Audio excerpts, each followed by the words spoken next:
తాకట్టులో ఉన్న బంగారాన్ని విడిపించి ఆ రోజు ఆన్లైన్ రేటుకే మేము కొంటాం. Sharma gold company. నమస్కారం, సుమన్ టీవీకి స్వాగతం. ఈ డిసెంబర్ మాసం ద్వాదశ రాశుల వారికి ఎలా ఉండనుంది, అలాగే నవగ్రహాల స్థితిగతులు ఎలా ఉన్నాయి, ఏ రాశుల వారికి ఎటువంటి ఫలితాలను అందజేయనున్నాయి, ఈ విషయాన్ని తెలియజేసేందుకు మనతో పాటు ఉన్నారు ప్రముఖ జ్యోతిష్య అలాగే వాస్తు వేదిక నిపుణురాలు, దేవి ఉపాసకురాలు అయినటువంటి శ్రీమతి జయప్రద గారు మనతో పాటు ఉన్నారు. అమ్మతో మాట్లాడదాం. నమస్కారం. నమస్తే అమ్మ. శ్రీమాత్రే నమః. అమ్మ, ద్వాదశ రాశుల వారికి ఎలా ఉండబోతుందో తెలుసుకునే ముందు నవగ్రహాల స్థితిగతులు, ఏ రాశుల్లోని ఏ గ్రహాలు ఉన్నాయి, ఎటువంటి ఫలితాలను అందిస్తున్నాయో కొంచెం క్లుప్తంగా. సో గోచార ఫలితాల్లో మనం తీసుకోవాల్సిందంటే పెద్దగా మార్పు ఈ మాసంలో పెద్ద గ్రహాల మార్పు అనేది ఏం లేదు. ఎందుకంటే గోచారంలో అన్ని గ్రహాలు అలాగే ఉన్నాయి. ఒక రవి మార్పు తప్ప మిగతా అన్ని గ్రహాలు కూడా మార్పు అనేది లేకుండా ఉన్నాయి కనుక రాశి ఫలాలు ఈ మాసంలో అందరికీ కాస్త మిశ్రమ ఫలాలు, కాస్త మెరుగైన ఫలాలు అని చెప్పుకోవాలి మనం అంతే. ఎందుకంటే ఈ మాస ఫలితాల్లో మనం తీసుకునే విషయాల్లో ఎక్కువగా ముఖ్యంగా తీసుకునే గ్రహాలు ఏవైతే ఉన్నాయో శుక్రుడు, తర్వాత రవి, కుజుడు, బుధుడు, ఈ 4 గ్రహాలు యోగించే లాభం కంటే కూడా కాస్తంత ఇబ్బంది పట్టే పరిస్థితిలోనే ఉన్నాయి. సో వృషభ రాశిలో గురువు వక్రించి ఉన్నాడు మనకి, కర్కాటక రాశిలో కుజుడు, కన్యా రాశిలో కేతువు, తర్వాత వృశ్చిక రాశిలో రవి బుధులు కలిసి ఉన్నారు. డిసెంబర్ 2వ తారీఖు నుంచి మళ్ళీ ఆయన మకర రాశిలో కలుస్తున్నాడు శుక్రుడు. కుంభరాశిలో శని భగవానుడు, మీనరాశిలో రాహు. ఇది మన గోచారంలో ఉండే గ్రహస్థితి అంతా ఇలా ఉంది. అయితే ఈ గ్రహస్థితి ఇలా ఉండడానికి కారణం గోచారంలో ఉండే గ్రహస్థితి. అయితే ఈ మాసంలో మనం చేసుకోవాల్సిన ఏంటంటే కార్తీక మాసం అయిపోయిన తర్వాత వచ్చేది మార్గశిర మాసం. ఈ మార్గశిరంలో విష్ణు ఆరాధన చేస్తూ ఉంటాం. సరే, డిసెంబర్ 16 నుంచి ధనుర్మాసం మొదలవుతుంది. సో శివారాధన, విష్ణు ఆరాధన, మళ్ళీ ధనుర్మాసం తిరుప్పావై వింటూ ఉంటాం. ఈ విధంగా పూజా పునస్కారాలు, దానాలు ధర్మాలు చేసుకుంటూ వెళితే అన్ని రాసుల వాళ్ళకి అనుకూలంగా ఉంటాయి. ఎందుకంటే ఈ మాసంలో అంత చెప్పుకోదగ్గ ఫలితాలు కానీ, అంత బ్రహ్మాండంగా ఉండే యోగాలు కానీ ఏ రాశి వాళ్ళకి కనిపించట్లేదు. కాస్తంత ఇబ్బంది పెట్టే లక్షణాలే కనిపిస్తున్నాయి కనుక మనం ఎక్కువ అవన్నీ మైండ్లో పెట్టుకోకుండా రాశి ఫలాలు వినడము, దాని దగ్గర పరిహారం ఏం చేసుకోవాలో అది మాత్రం తెలుసుకొని ఆ పరిహారం చేసుకుంటూ ముందుకు వెళ్తుంటే ఈ మాసం అలా గడిచిపోతుంది. అమ్మ, ధనుసు రాశి వారికి ఈ డిసెంబర్ మాసం ఎలా ఉండబోతుంది? వీళ్ళకి నవగ్రహాల అనుగ్రహం ఎలా ఉంది? తప్పకుండా అన్న. సో ధనుసు రాశి వాళ్ళకి ఈ మాసం చాలా అనుకూలంగా, చాలా ఆనందంగా ఉంది వీళ్ళకి. ఎందుకంటే ద్వితీయంలో శుక్రుడు వీళ్ళకి, మకరంలో శుక్రుడు ఎప్పుడు కొనంటే యోగిస్తాడు బ్రహ్మాండంగా. ధనస్సు వాళ్ళకి ద్వితీయంలో శుక్రుడు అనేది, మకరంలో శుక్రుడు యోగం బాగుంటుంది. అలాగే ధనస్సు వాళ్ళకి ద్వితీయంలో శుక్రుడు ఇంకా బ్రహ్మాండంగా యోగిస్తాడు. అంటే శుభకార్యాలు, ఇంట్లో శుభాలు జరిగే అవకాశాలు, ఎప్పటి నుంచో ఇల్లు కొనాలనుకున్న వాళ్ళకి మంచి శుభప్రదమైన ఇల్లు కొనుక్కోవడము. ఒక్కొక్కసారి చూడండి, ఒక్కొక్క ఇంట్లోకి వెళ్తే ఆ ఇంట్లోకి వెళ్ళిన నుంచి మనకి అన్ని కలిసి వచ్చాయండి, మేము ఈ ఇంట్లోనే అన్ని వివాహాలు అయ్యాయి, మా పిల్లలు అన్ని కార్యక్రమాలు జరిగాయి, మాకు అసలు ఇది లక్ష్మీప్రదంగా మారిందండి ఇల్లు అని. అలాంటి యోగాలు ఈ మాసంలో ధనుసు రాశి వాళ్ళకి ఉంది. అంటే ఈ మాసంలో వీళ్ళు ఏదైనా ఇల్లు కొనుక్కున్నా, ఒకవేళ గృహప్రవేశం చేసి వాళ్ళు వెళ్ళినా ఆ ఇంట్లోకి నుంచి లక్ష్మీప్రదంగా మారుతుంది. అది ఈ మాసంలో ఎక్కువగా. అంటే ఇంటికి సంబంధించిన లోన్ వీళ్ళకి వచ్చినా సరే ఈ మాసంలో ఆ ఇల్లు వీళ్ళకి లక్ష్మీప్రదంగా అవుతుంది.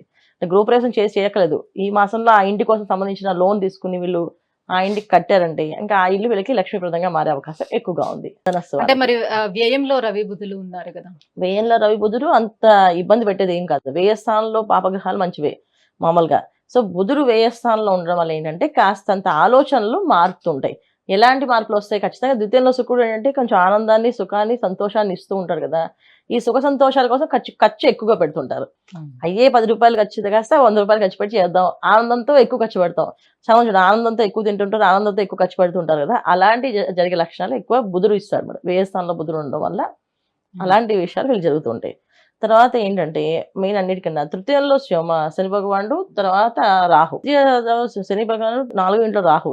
ఈ శని రాహువుల కలయిక ఏంటంటే నరదిష్టి, జనఘోష వీళ్ళ మీద పడుతుంది. ఎప్పుడైనా మంచిగా ఆనందంగా నవ్వుతున్నాం అంటే పక్క వాళ్ళు ఖచ్చితంగా ఏదో బాధపడుతుంటారు, వీళ్ళకి ఎలా వచ్చిందని చెప్పేసి.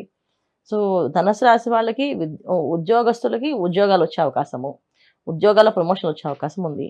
వ్యాపారస్తులకి శని మంచిదే కదా. తృతీయంలో శని మంచిదే, కానీ శని రాహు కలయిక ఉంది చతుర్దశ. అంటే శని ఎప్పుడైతే ఉన్నాడో రాహు శని చూసారంటే రాహు ఎక్కువగా ఫలితాలు, శని ఇచ్చే ఫలితాలు రాహు ఎక్కువ ఇస్తుంటాడు.